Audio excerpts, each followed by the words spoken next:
In my past life, before I became a philosopher, I worked as a management consultant in the corporate world. And yeah, when I tell you the things I saw, like that place, working in a corporate environment is like being in a petri dish of human behavior. It is fascinating and terrifying at the same time. However, I also got a chance to work with a lot of women who are high up in the corporate ladder. I got to work with vice presidents, C suite executives, you name it. And I learned a lot about the behaviors of women who command respect in male dominated environments and male dominated rooms. Y'all, when I tell you I've seen women not let the CEO speak over them, oh my gosh. So, in this episode, as promised in one of my previous episodes, and also as requested by a few of you baddies, I'm going to discuss 7 habits of these high ranking women that I observed that we can all use in our lives, no matter what industry or level of seniority you're at. If you are new here, my name is Neeki. I am your host. I am the baddest bitch in the building, not to be confused with you, who's also the baddest bitch in the building. And I have a bachelor's in public policy and a master's in political science. And I have worked in a few different fields. I've worked in academia, I've worked in the nonprofit sector, and most recently, and for the longest time, I've worked in the corporate sector as a management consultant in the sustainability field. So, what I'm going to share today is based on my findings and my observations in the corporate world. All right, no dilly dallying, no foreplay. Let's get into it.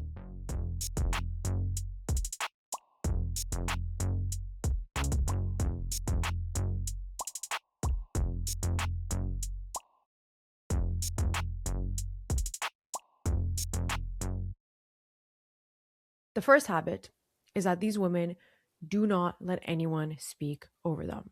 It didn't matter if they were in a virtual meeting or an in person meeting, no one spoke over these women. People would try, but they would be embarrassed, okay? And the reason is these women would just continue talking. You know, when somebody tries to jump in while you're still speaking, and a lot of the time, our tendency is to stop talking and let the other person interrupt us. I think we all do this. I'm guilty of this. And it's a pretty normal behavior because nobody likes confrontation. People want to keep the social harmony, especially in a fake ass environment like a corporate environment. But what that does is it sets the precedent that it is okay to interrupt me. It's okay to talk over me. These women, on the other hand, would continue talking. You could jump in and try to say something, and 9 out of 10 times, they would just continue speaking as if you were on mute. And it looked really embarrassing for the person trying to interrupt. Obviously, the dynamic of the conversation mattered. If this was more of an open conversation where people were bouncing ideas off of each other, then sure, sometimes they would have some leeway to let some other goof speak. But most of the time, when those women are speaking, everyone sits down like a good boy and they wait until she's finished. Now, obviously, this depends on your level of seniority. These women were pretty high up in the food chain, so they were able to stand on business like this and push people's behavior in a certain way. But if you are very junior or you're new to the company, the dynamics might look a little different. So use this however you see fit within the dynamics and the contexts of your role and your workplace and what have you. But I think it's still important to set boundaries no matter how junior or how new you are.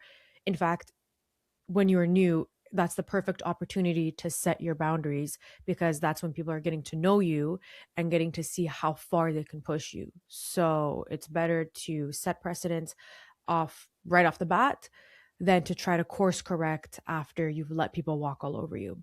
And this actually leads me to my next point, which is number 2, that these women were experts at controlling appearances. I'm not talking about their physical appearances, I'm talking about the way they came across. So, all of these women were intimidating. Like, you did not want to cross them, you did not want to get on their bad side. But when they give you attention and they agreed with your idea and they validated something that you proposed, it felt really good because They had this aura of, I don't want to say coldness. They weren't cold, but they weren't overly warm either. They were a little bit scary, but that scariness came from dignity. It came from a place of dignity because we all respected them so much and we didn't want to cross them and we didn't want to disappoint them. And if you've listened to this show long enough, you've probably heard me quote a very famous passage from Machiavelli's The Prince, where he says that appearances matter more than reality. And that could not be more true in this case. All right. They don't call me a Machiavellian Barbie for nothing, because the appearance that you give off, the persona that you have at work, is one of the most important indicators of how you carry yourself. And it is one of the most important signals that tells people how to treat you and how to perceive you. These women knew how to control their appearances because they were not concerned about being liked. They wanted to be respected, especially when they're ascending the corporate ladder and there's a man hanging off of each rung of the ladder. Now, obviously, there's a caveat here because women are often held to impossible standards. And a lot of the time, a woman who's not liked ends up rubbing people the wrong way. Whereas a man who's cold or stoic or dry is often seen as someone who just gets down to business and is very knowledgeable. So people actually end up respecting him more, even though he's an asshole. Like, those standards are there. So this is why I'm saying everything here is context dependent. Don't just go applying this williard nilliard, but put on your thinking cap and use your critical thinking. However, what I observed is that these women were respected a lot more than they were liked. And actually, them being respected got them liked, if that makes sense. People liked them because they were so knowledgeable, because they asked good questions, because they were well respected within the field. So it sort of had this, to use a fuck ass corporate term, this symbiosis, this synergy between them. And I actually saw a big difference between the ways that very warm, friendly clients were treated and perceived versus how women who were a little bit colder, a little bit more intimidating, a little bit more scary were perceived.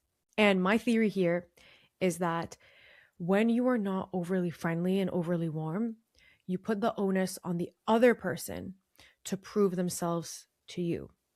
Remember, the magic motto that we've heard a million times on this show: be an anus and shift the onus. Remember, when you put the onus on yourself to over-explain, to prove yourself, to get validation, whatever it is, when the onus is on yourself, you look like the anus. All right? When you shift the onus and put it on someone else, now the ball is in their court. They have to prove themselves to you. This triggers a psychological need that people have to get validation, because we all have this deep-seated need for attention from other people, from validation for other people, because we are social beings and we want to have a positive response from other social beings. And I did an entire episode on how to trigger people's need to prove themselves to you. It was my girly law of power / patriarchy hack 33 or 34. I can't remember. I will link it down below so you can watch it. But I go into a lot more detail in that episode on how to genuinely trigger people's need to prove themselves to you, how to actually be an anus and shift the onus. Women who are just way too friendly, way too warm right off the bat, especially to people they've just met, to clients they're just getting to know, who they don't know anything about you, you don't know anything about them. You have to set the precedence and let them know what type of person you are, what you will and won't stand for, what kind of image you're conveying, right? These are all things that are built through those first few interactions. And when you're overly friendly, overly warm, you're smiling way too much, you're smiling definitely when you don't want to, what does that tell the other person? Oh, she already likes me. She already respects me. I've already won her over. You see where I'm going with this? And by doing all these things, you're putting on a performance of niceness. Now, here's the thing. When you're in the professional world, whether it is corporate or any other industry, you're putting on a performance. It doesn't matter what job you have, you are putting on a performance. That is not a bad thing. We all wear different masks based on different settings, in the same way that you wear different outfits for different occasions. I don't go to the gym in black tie attire, right? And I don't go to a gala in my gym clothes. And when I went to work, I had on my professional mask. When I'm hanging out with my close friends, I have on my goofy mask. When I'm recording, I have on my baddest bitch mask. So we have to adapt and change our mask based on the situation that we're in. So at work, you have a specific persona. You have your work mask on. Who is that person? It might actually help for you to have an alter ego. And when you're at work, when you're having a difficult conversation, a difficult meeting, when someone's talking over you and you're about to continue talking and not let them speak over you, when you're in those difficult situations, it can really help to channel your alter ego so that you feel like you're a different character, you're a different personality, and that character takes over and stands on business. Because you can't go around the world as the unfiltered, vulnerable, 100% transparent version of yourself. You just can't do that. Okay. I know everyone says, be yourself, be yourself, be yourself. Sure, be yourself with the people who are closest to you, the people who've proven that they deserve access to those deeper parts of you. But when you are at work, you are performing. Work is an artificial environment. Obviously, the degree of this depends on which industry you're in, but in the corporate world, you are in a completely artificial environment. Okay, that place is not real. It has made up language, made up goals, made up promotions, made up positions, made up problems, made up deadlines. Everything is made up. It is a fake jungle with real blood, because at the end of the day, your livelihood depends on it. So make sure that you are stepping into the persona that can help you get what you want. Now, this was a little bit of a tangent, but it was really, really important. And that's why I wanted to put it at the beginning of the episode, because there's someone out there who needed to hear this. For all I know, those intimidating women I worked with could all be very shy, very sensitive people. But at work, they put on their big girl pants and they put on their persona, their alter ego. They channeled whatever they needed to channel, and they went in and stood 10 toes down on business, because they knew that this is a business, an establishment. This is a business, an establishment. All right, let's move on to behavior number 3. These women were not afraid to say no or to push back. They knew exactly what they wanted from us. So if we were preparing a big sustainability report, for example, that was going to go out to all their shareholders, they knew the exact tone, they knew the exact messaging, the data they wanted, they knew exactly how they wanted it to be perceived by their shareholders, and they wanted us to reflect that. But whatever project, whatever task it was, they knew what they wanted and they were firm with that. So if we proposed something that they weren't 100% jiggy with, or if we gave them a draft and they didn't like it or it didn't fit their vision, they were not afraid to push back and be like, no, this is not good enough. Like, we are paying you tens of thousands or hundreds of thousands of dollars. Go and fix this. Okay. They were not performing niceness so that they could spare anyone's feelings or be professional and friendly. No, there's nothing more unprofessional than wasting everyone's time. And these women knew that. So no matter what it was, if something did not sit right with them, they were not afraid to say no. They were not afraid to push back. They were not afraid to ask questions and delve a little bit deeper into our thought process, but they would not accept things that did not meet their standards. And this goes back to the appearances. They were not afraid to be unlikable if it meant getting the end product that they wanted, because a lot of the time they were also under pressure from their own boss. And this actually leads me to the 4th behavior, which is that they asked good, sharp questions. They took nothing at face value. They did not accept things just willy-nilly. They always, always, always had questions, either on the spot if we were on a call with them, or afterwards in an email. There was not a single time when we presented something to them or proposed something to them where there wasn't a follow-up question or a follow-up discussion. Now, obviously, in the corporate world, 99% of meetings are completely and utterly useless and could be not even an email, but a Teams message. But listen, these women at least looked like they drank the Kool-Aid. They probably actually did, because you can't really get to those high up levels without buying into the corporate dream. You know what I mean? You have to buy into what they're selling. You have to give a piece of your soul for this company. And these women were working long hours. We'd get emails from them at all different times. And they most likely actually really cared about the work that they were doing. So they were extremely knowledgeable about the subject area. They were very well versed in whatever area that they were in, and they asked really, really good questions. They would also be very well prepared for meetings and presentations. So we'd always send our decks beforehand, and they would read those over the night before and then actually come in with them printed out and ask questions. So we knew we could not get anything past them. Not that we cut corners or did anything like that, but we knew that this person is going to come and scrutinize that. She's going to come and question this. So you better be ready to answer those questions, or you better be ready to defend yourself or to possibly change that. And this goes back to the respect thing that I was mentioning earlier. Because these women put the onus on you to prove yourself to them, and because you knew that you couldn't get anything past them and that they were very sharp, you were simultaneously kind of scared of them, but respected them for it. On a related note, these are all related, but the next behavior that they have is that they anticipate things.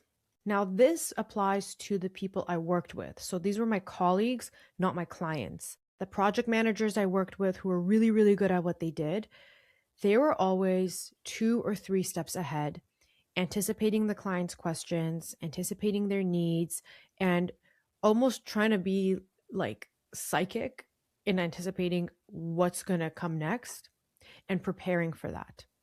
And a lot of the time, especially when they knew the client well, they were able to anticipate their needs or their questions or what have you really, really well. And they'd reflect that in discussions with the client. And then the client felt really cared for and felt like they were getting a very high level of service from us, because they're like, oh, yeah, I was actually going to suggest that. I was actually going to ask that, but you took those words right out of my mouth. And they're like, wow, we hired some great people. So those women who I worked with who were really, really good at client relations were always a couple steps ahead. It reminds me of when I was in driving school back when I was like 16, and my driving instructor would always say to look 2 to 3 seconds ahead. Instead of just looking at the car directly in front of you, you're looking at the car in front of them, seeing if anyone's braking, slowing down, what's happening. So it's the same thing here. You're always looking a few cars ahead to see what's going to be happening in a few seconds, rather than just what's happening right in front of you right now in this moment. And this makes people feel really good about themselves when you're able to anticipate their needs and make them feel cared for and make them feel like they're getting a high level of service from you. So this is a great way to go about working with your clients or your customers or whoever hired you to do a certain task. But it's also a great way to promote your own interests, because you should be doing this with your goals as well. Because I hope none of you are in your workplace working williard-nilliard, all right? I hope you have a goal. You're like, okay, I'm here for 2 years because I want to get to this position. And then once I get to that position, I'm going to work there for a few months, put it on my resume, and then leverage it for a better position somewhere else. Or I'm here to learn all of these skills so then I can go and work on my own business and steal other clients. I don't know, something like that. Whatever it is, you need to be driven by a goal. A lot of women are driven by expectations rather than goals. They go into a job expecting them to promote you after a certain amount of time, after they see how hard you've worked. Okay? Expectations are rooted in projection. Okay. Just because you're going to work really hard, and if you had an employee working really hard, you would promote them. Just because that's what you would do doesn't mean that's what management is going to do. At the end of the day, you are employee number 4, 5, 6, 7, and they will lay you off in a heartbeat if they could, if they needed to increase their own bonuses or pay for their vacation home. They don't care about you. I know every workplace is different. Some environments are different. I worked in corporate Canada, so that's going to be very different from, working in a small business in Australia, for example. But most of the time, they don't care about you. But you need to be committed to your goals. So, what is your goal? What do you want out of this job? Where do you want to be in 2 years? Where do you want to be in 5 years? Do you even want to be at this job any longer? Ask yourself those questions. The same fuck ass questions they ask you in the interview. Oh, where do you see yourself in 5 years? Ask yourself those, but answer them honestly. And then situate this job within the trajectory of you reaching those goals. Okay? Don't waste your time and don't piss me off. The next behavior is that these women were all slightly unpredictable. Not in a way that made them look mentally unstable. They were unpredictable in the sense that we could get to know them really well, but a lot of the time we couldn't decipher a pattern from their behaviors. And that's great because manipulators, losers, liars, cheaters, people who want to take you for a ride look for patterns because patterns mean predictability. And I'll give you an example because this might be a bit difficult to grasp abstractly. Let's say we had a deadline for a project and we wanted to push the deadline back because we were really swamped. So we have to go and email the client. Let's call her Mahtab after my cat. Her name means moonlight, and my other cat is Aftab. Her name means sunshine. So we have to email Mahtab and suggest we push the deadline back. Because Mahtab is a little bit unpredictable and always keeps us on our toes, we don't know whether she's going to tell us, yeah, that's totally fine, or she's going to say, no, we have a shareholder meeting on so and so date. We need to have this done by our agreed upon deadline. So although we're able to anticipate their needs and their questions and things like that, sometimes they still kept us on our toes because we didn't know exactly how they were going to respond to certain things. And that is, again, a great way to shift the anus. Do not shift the anus. Shift the onus. Be an anus and shift the onus. Please do not touch anyone's anus. And that was a really, really good way of, okay, sorry, I have to laugh 1 second.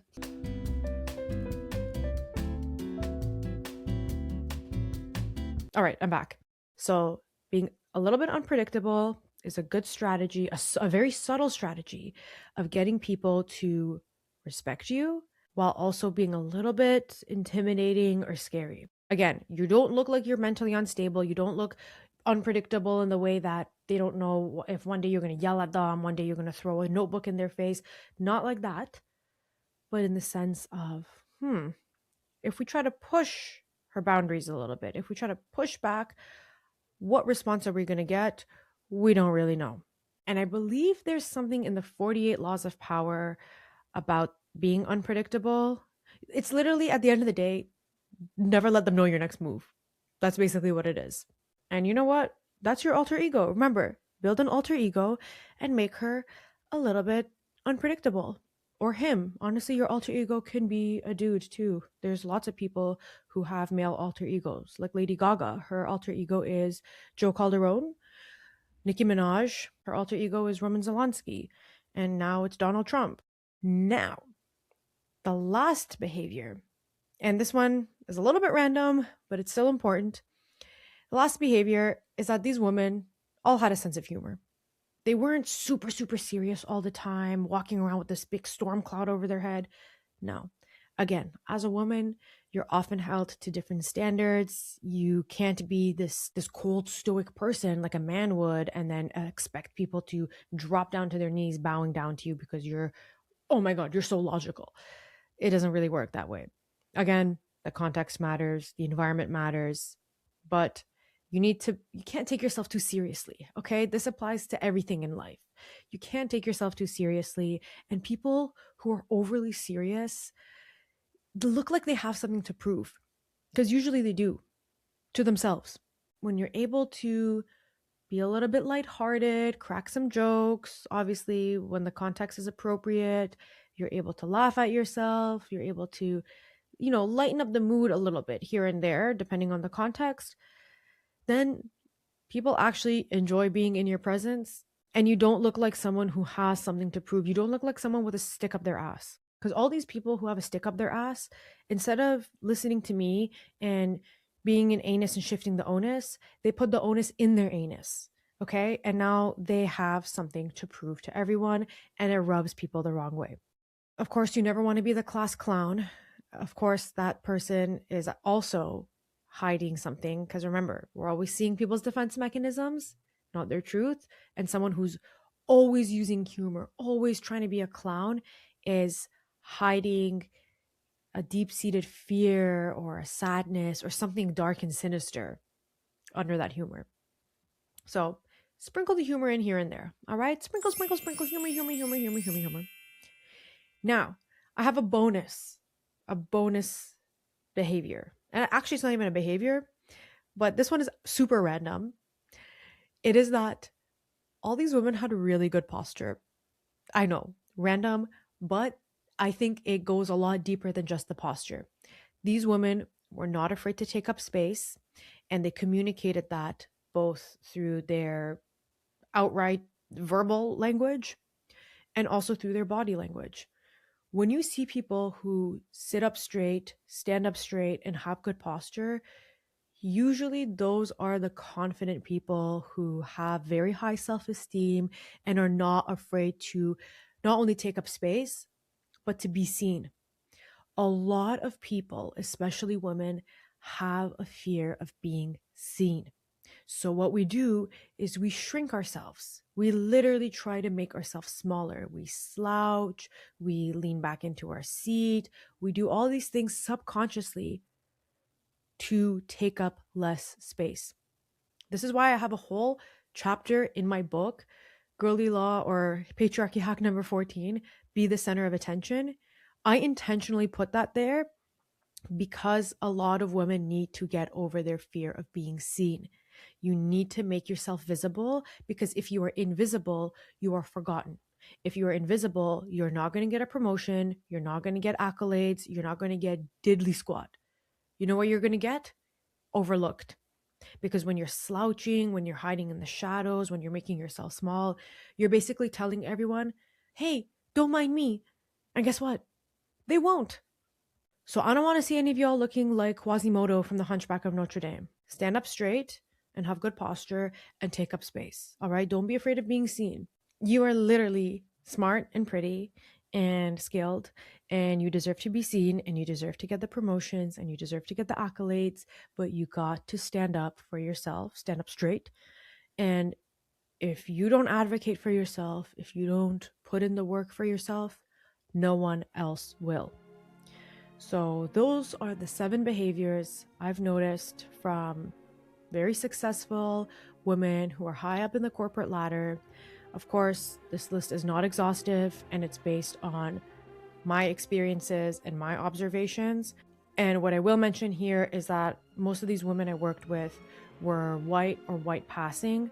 So obviously I want to consider intersectionality. And if you have any suggestions or observations for women of color, please put them in the comments below. I would love to hear that. And I think a lot of baddies would benefit from that.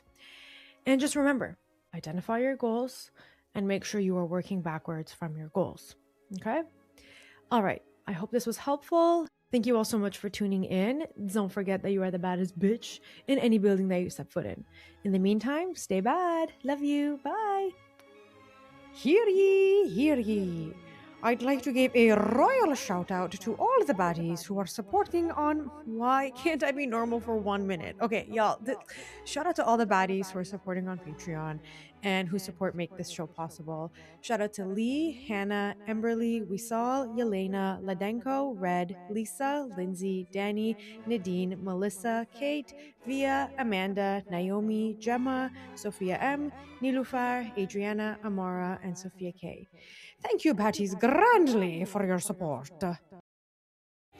Sasha is my alter ego. Roman is a crazy boy who lives in me. I'm really kind of shy, and not really shy, but more reserved, and nothing like Sasha.